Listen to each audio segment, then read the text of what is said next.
Hey guys, it's Brooke. Are you applying to college and wondering what the heck am I going to write my common application essay about? Or any other essay? Well, then you've come to the right place, because what I'm going to talk about in this video are 3 college essays that work,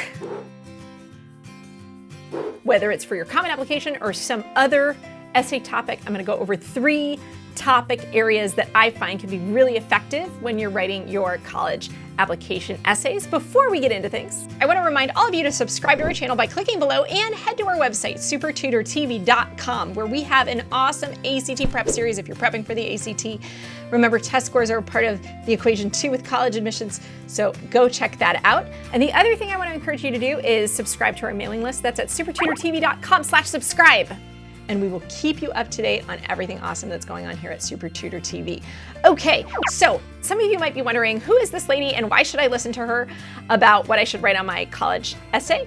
I have been working with students as a college essay consultant for over the last 15 years in addition to teaching test prep. And so I've worked with numerous students trying to get into their schools of choice and reach schools. And I've read a lot of college essays. And what conclusions I've come to is that there are some topics that lend themselves to writing a better essay. If you write on these topics, are you automatically going to have the most awesome essay in the world and get into Harvard? Not necessarily, right? These, though, should be at least a starting place for the kind of essays that tend to lend themselves to better writing. You still have to bring the awesome ideas and the awesome writing. So this is a starting place. It's not necessarily an ending point, and there's a lot of different great ways to write an essay. These are 3 topics that I have found in the past can work. So let's get started. The first essay topic that works is what I call the family essay. One of the misbeliefs that I think some of my students have in coming to the college essay game is that they've been told by their counselors, don't write an essay about other people, it has to be about you. But what I actually find is that sometimes people focus so much on writing about themselves that there are no other human beings in their essay. And therefore their essay has very little story, and it's hard for me even to understand who this one person is because all I see is them. One great way to help illuminate what you're like oftentimes is to stick yourself in the context of your family. What can a family essay look like? Well, it's a story about you in relationship with people in your family. It's a story about you in the context of your family. Who are you in that context?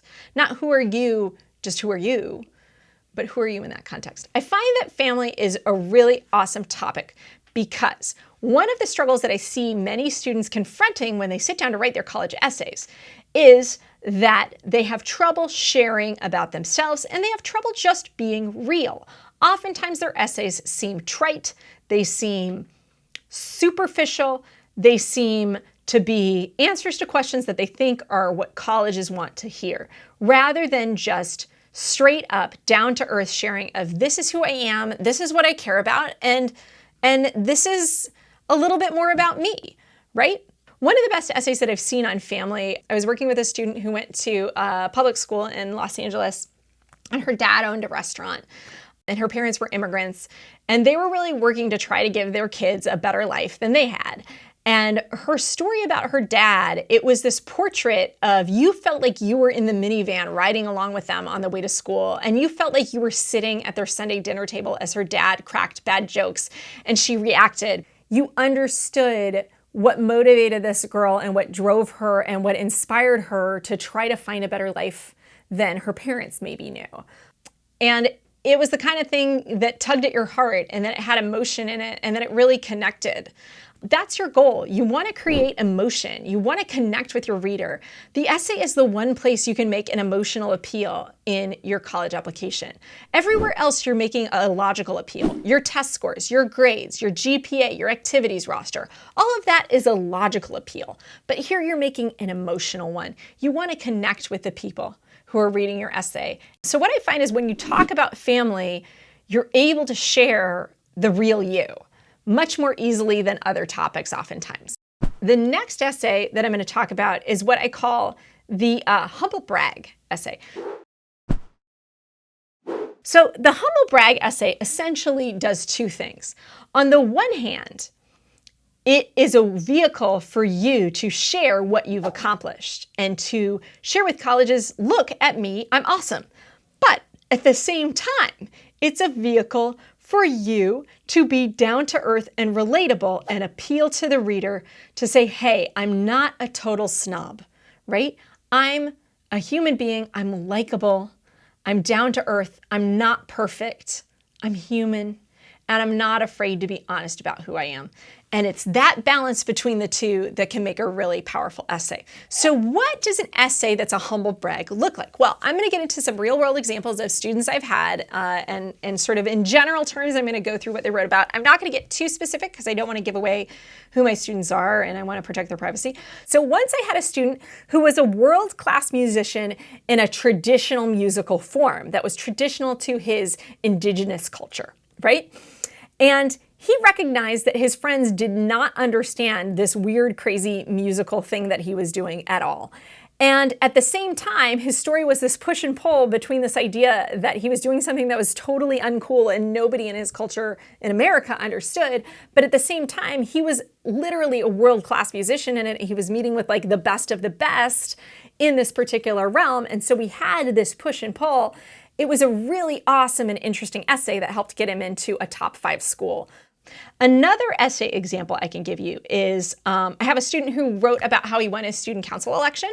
And in that essay, he basically talked about how he wasn't the greatest public speaker, but he let his weaknesses kind of be his appeal in his speech, and he learned to be himself.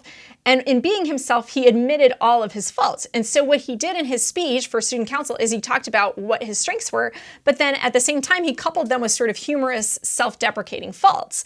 So by saying both what he isn't good at, but also what he is good at, the things that he's good at contributing to how he's going to be a great student council member, he was able to sort of craft this speech. And I found that that was an effective essay also. That was both bragging, like, hey, I was really popular and got elected to student council, but also, hey, like, I'm human and I'm not perfect. And that was actually a message that also resonated with the people who voted for him. Do you see what I'm saying? So a little bit of humble humor, a little bit of self-deprecating humor can go a long way. If you're willing to admit when you're foolish and you can do it in a funny way, that can be really powerful. Finally, I had a student last year who had an appeal letter to a school that she was waitlisted by, and she actually got off the waitlist. And the way that she got off the waitlist, she wrote this letter about how she was a leader in a volunteer organization, a charity organization. And she wrote this letter, but it was what I call a humble brag. Again, she said, here's all the things that I've accomplished in my charity organization, but there was a big but. And her big but was, but I recognize that I'm just a high school student and what we were able to accomplish is only so much, okay?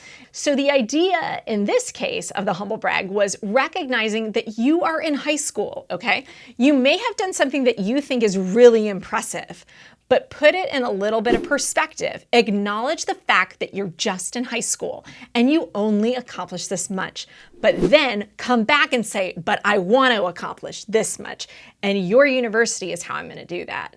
Do you get what I'm saying? So pitch your vision for the future and don't overextend what you've accomplished and pretend like you've totally changed the world and saved all the children in China or whatever it is that you've done.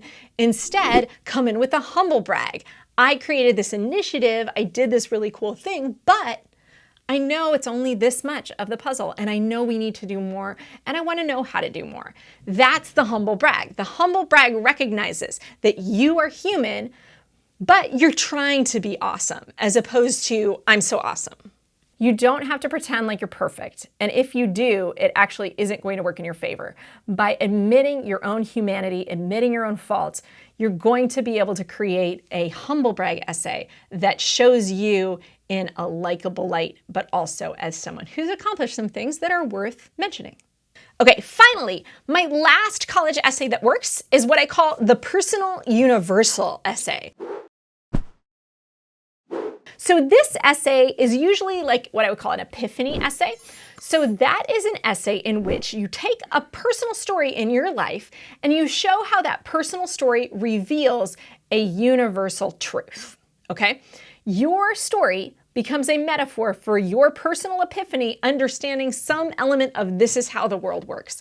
This is actually what I did in my graduate school application to USC when I was applying to USC Film School. I wrote an essay about how when I was a kid, everybody called me a crybaby, and I cried all the time. And people made fun of me for it. And then it was about my journey coming to terms with, why do I cry so much and how do I stop crying? That was kind of the question of my childhood. How do I stop crying? How do I control my emotions? How do I unpack that? And it sort of developed into this story of how I was somebody who had a lot of deep emotions that I wanted to express, and I was somebody who wanted to communicate things with the world and understand things. And 3, I was somebody who found an outlet for that in storytelling. And through storytelling was able to figure out both more about myself. I had a lot of self-realization through that process, but also like how my emotions work. So basically I used my personal life story to then discuss some ideas that I find universally true. I knew when I was 8 years old, there wasn't a button on myself that I could press that's like the stop crying button. What it actually was is that I was believing things that weren't true. I was believing that like if I got a B, that it was the end of the world. That wasn't the end of the world. I had to reframe my thinking. And when I reframed my thinking to the truth that like, you know what, it's not the end of the world and it's going to be okay. And you'll try again next time and you'll do the best that you can. When I started to become more reasonable in my thoughts, then I was able to keep my emotions in check and have a better perspective on how life works. And the reason that I learned that is that I was learning acting techniques, right, in my theater department.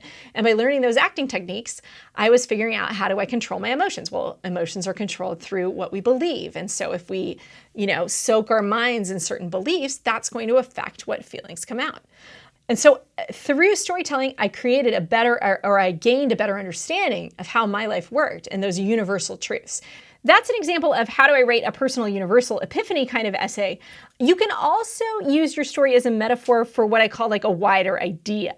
So for example, I've had students who are immigrants and they might write a story about how their involvement in an American style of dance was a way that they were assimilating into America. And so they're talking about their dance, right, is their main idea, but it becomes a metaphor for them taking on new challenges and taking on a new culture and things like that, right? That could be one way that you do it. The idea is that you're going to use your story as a baseline, and then from that story, you're going to somehow get to deeper thoughts and issues and emotions and truths. At the end of the day, a great essay is about awesome ideas. It's about the ideas that give you tingles, right? It's about the ideas that are actionable, that are life-changing, that are insightful, that are powerful, and that are passionate. And those are the ideas that you want to get to. But if you can make a narrative and then connect that narrative with those ideas, that can be a very powerful essay.